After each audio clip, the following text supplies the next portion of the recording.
Eu acho que as empresas agora estão sentindo o que é uma certa falta de governança sobre as informações, né? Como é que elas foram compartilhadas, como é que as decisões foram tomadas, né? E isso está levando a órgãos reguladores, o corpo diretivo das companhias a repensar como é que os processos devem fluir para que as informações e as decisões sejam transparentes, né? Sejam para os seus investidores, sejam para o mercado e para todo o ecossistema.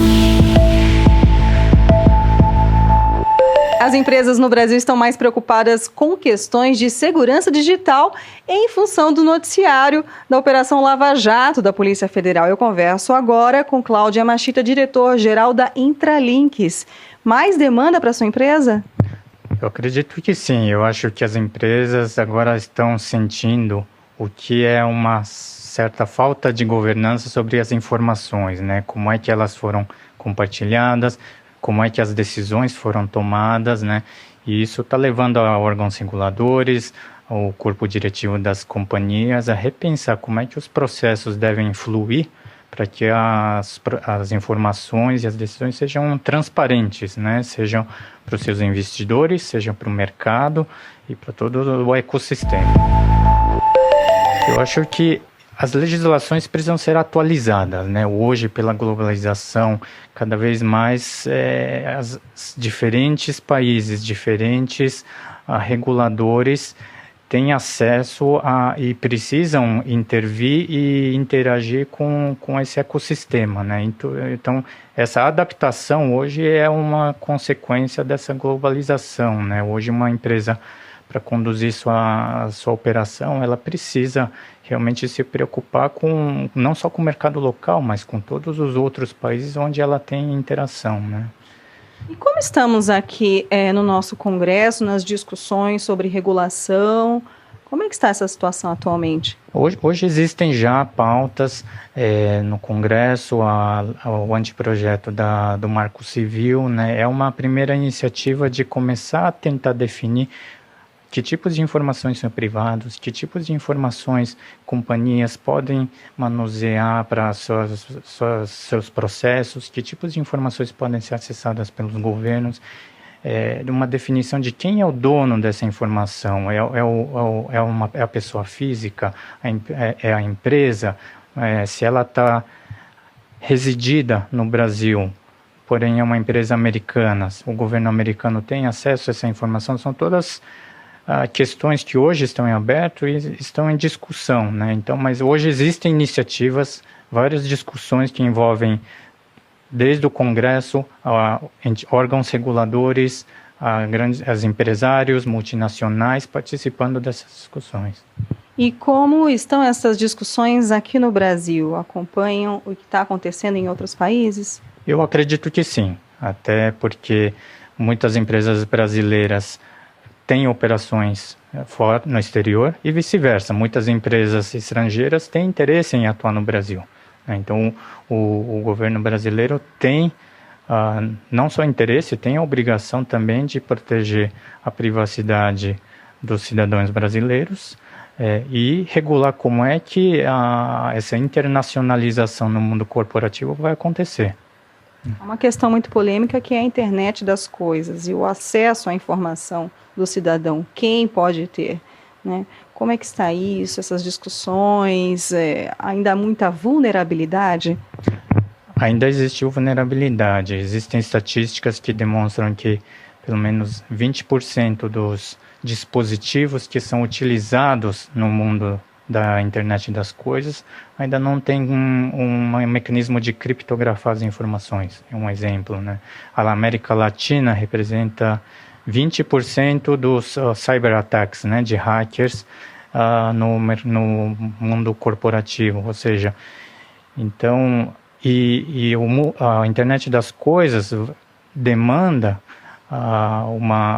um volume grande de dispositivos para monitorar o comportamento das pessoas, de mercados, e é exponencial o volume de informação que os dispositivos vão gerar, né?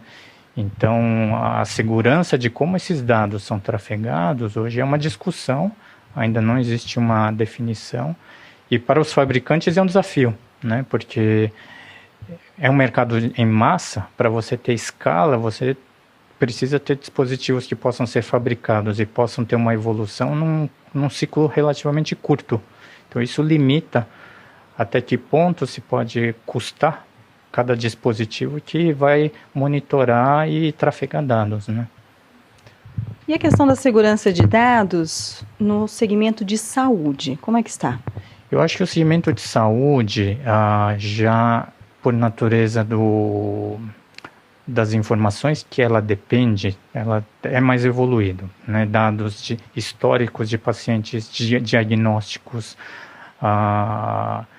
como os médicos e os especialistas compartilham laudos para tomar uma decisão de qual o melhor tratamento, né? Então, o segmento de saúde, não só no Brasil, em todos os países já é bastante regulado, como os hospitais, como as seguradoras, como os médicos têm acesso e como podem manusear, né?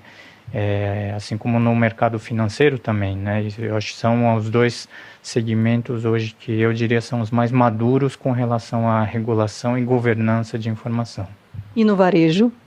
No varejo, eu diria que é o segmento que tem uma necessidade de evoluir mais, né? Eu acredito que também pelo volume de informação que também é muito maior, mas elas também estão sentindo que se elas não começarem a governar, elas também não vão conseguir tirar uma inteligência para evoluir os negócios, né?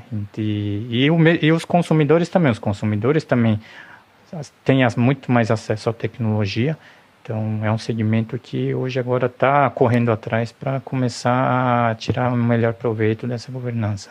E a ética do respeito aos dados, ainda no segmento de varejo, como é que fica? A pessoa ter a sua privacidade e os seus dados e os seus hábitos de consumo não serem usados para que ela seja explorada? Eu acho que existe uma lição de casa dos dois lados, né? Eu acho que nós, como consumidores, é importante nós entendermos cada aplicativo que a gente baixa, cada serviço que a gente subscreve, para entender que tipos de cláusulas ou regras que elas estão te propondo para saber exatamente como essas empresas vão manusear a sua informação. Eu acho que tem um lado do consumidor final de se autoeducar e saber como as empresas estão propondo a utilizar essa informação, e tem o aspecto regulatório, que também aí, essa é a discussão mais a nível federal entre os órgãos reguladores para também ditar como é que as empresas podem utilizar essas informações para a condução dos seus negócios, né? Como é a atuação da Intralinks aqui no Brasil?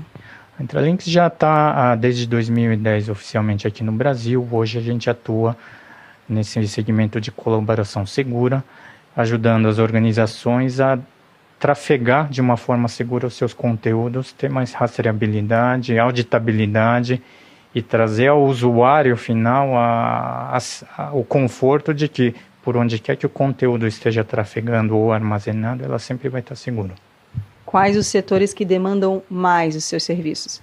Hoje em dia está bastante pulverizado essa demanda, mas segmentos, geralmente empresas públicas, segmentos com maior nível de regulamentação, energia, mercado financeiro, telecomunicações, agora as empresas que passaram pela Operação Lava Jato, segmentos de infraestrutura, oil and gas, né? Então, mesmo no varejo a demanda tem crescido, então hoje está bastante pulverizada essa demanda. Isso eu vejo com bons olhos, significa que o mercado está correndo atrás, é uma prova de que a maturidade está aumentando.